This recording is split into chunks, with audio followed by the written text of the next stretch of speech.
Aku bukan menantu sampah. Bab 668 Keajaiban Energi Sage. Keesokan paginya, Andrew keluar dari kamar tidur dengan penuh semangat dan wajah merah merona. Ketika Dewi hendak pergi ke kantor, dia mengangkat kepalanya melihat wajah merah Andrew, bertanya, "Yah, kenapa hari ini begitu senang?" "Benar-benar aneh," Andrew berkata dengan senyuman di wajahnya, "kakiku yang selama ini rematik, tidak tahu kenapa hari ini begitu bangun terasa aneh, kaki yang rematik tidak sakit sama sekali, seluruh tubuhku terasa sangat nyaman." Tepat saat ini, Jenny juga dengan gembira keluar dari kamar, berkata dengan riang, "Jangankan kamu, insomniaku juga membaik, semalam aku tidur lelap." Paman Rino juga melangkah keluar dari kamar, membawa 2 bungkus adonan susu kedelai. Jenny meliriknya, tiba-tiba berkata, "Rino, kenapa makan ini lagi?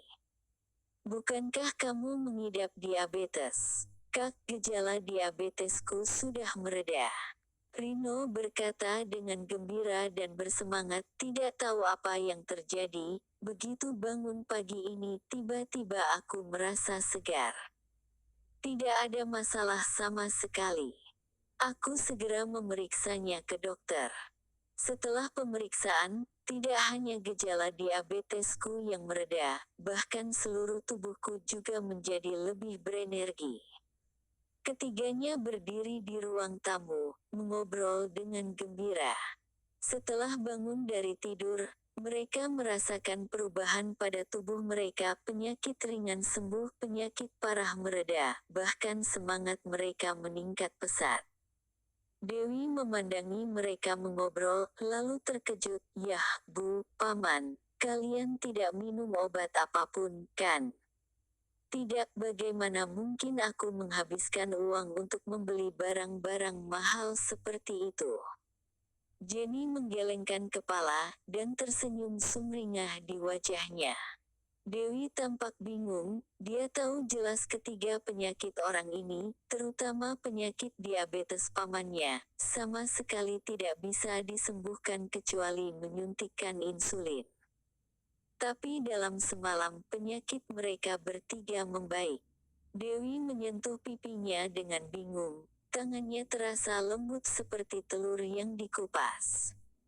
Dewi tiba-tiba menyadari kulitnya juga berubah membaik, jerawat di wajahnya menghilang.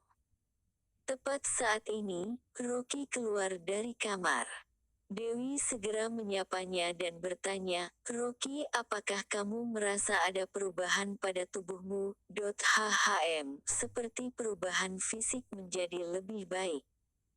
Tidak tahu apa yang terjadi dengan orang tuaku, begitu bangun, penyakit di tubuh mereka membaik. "Benarkah?" ucap Rocky tersenyum. "Tentu saja kesehatan keluarga membaik. Karena semalam dia sudah menyiapkan formasi 5 elemen di villa, dan sekarang formasi itu diaktifkan, energi sage dari segala arah berkumpul di sini, dan energi itu dimurnikan menjadi energi sage langit dan bumi yang paling murni.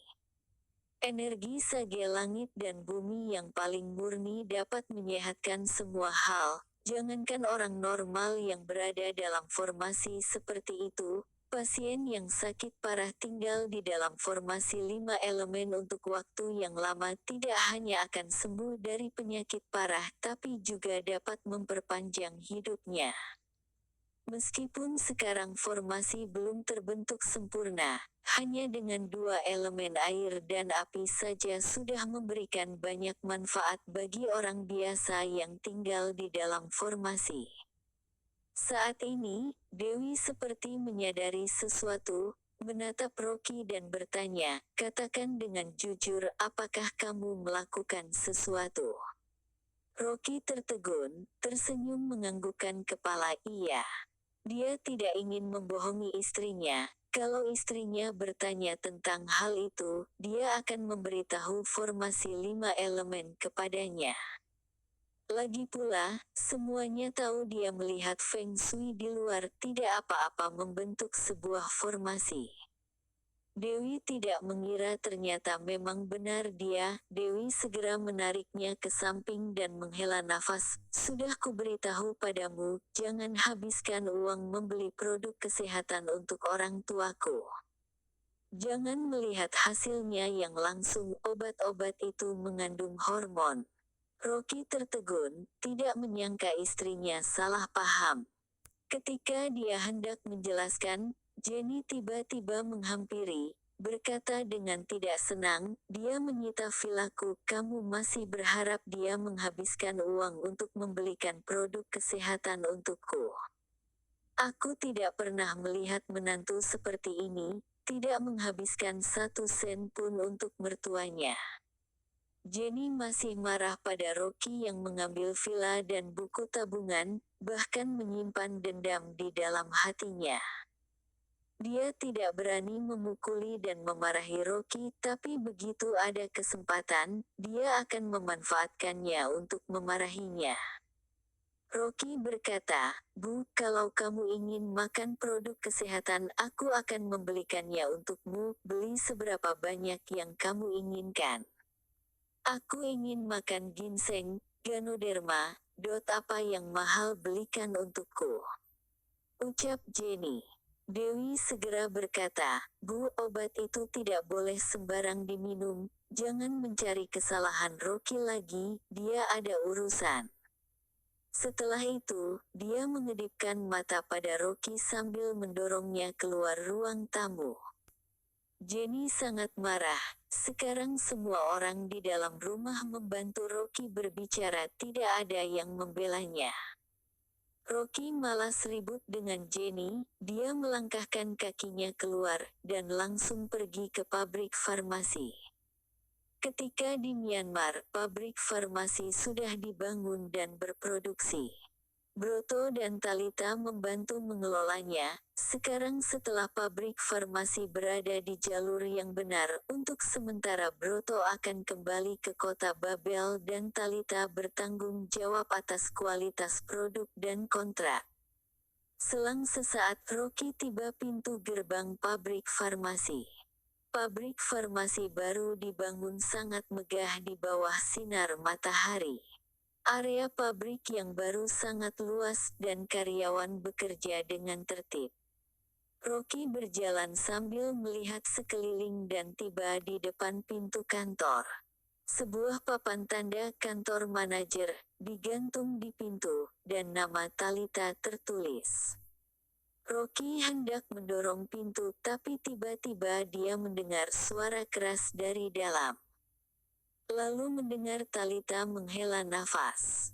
Direktur Hugo, bukankah kita sudah membicarakannya sebelumnya? Harga obat herbal ini seharga 300 juta, kenapa tiba-tiba hari ini naik menjadi 400 juta?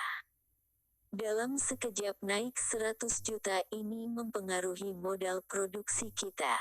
Begitu dia selesai berbicara, terdengar suara serak dan arogan seorang pria.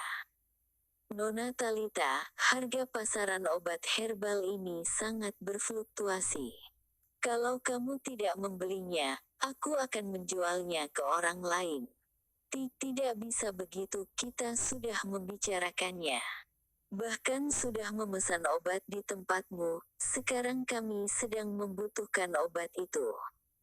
Kalau tidak, produk dewasa tidak bisa dikirim, ini akan mempengaruhi produksi kami.